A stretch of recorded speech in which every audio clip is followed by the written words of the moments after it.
So ito kabayan, hindi ko alam kung ano to. Papunta dito sa amin ngayon.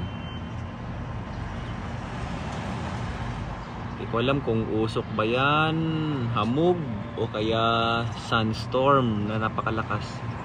Ayan o. Kayo nang bahalang ano kabayan dyan kung ano yan. Hindi naman yan usok, ulap o ano. Yan o, hanggang doon lang siya kabayan o. Tingnan nyo to, zoom natin.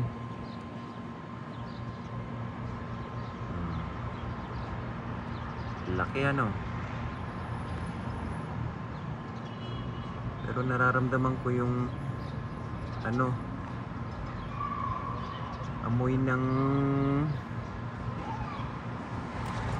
ayong ulap.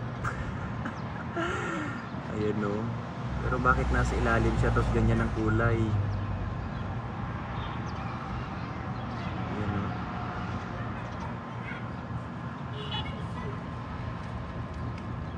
Ano kaya yan?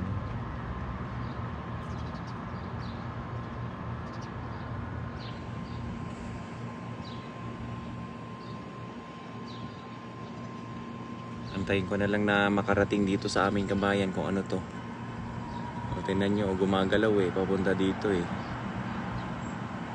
Kita nyo? Gumagalaw yan. Actually first time lang to eh, kung ano to. Yan o.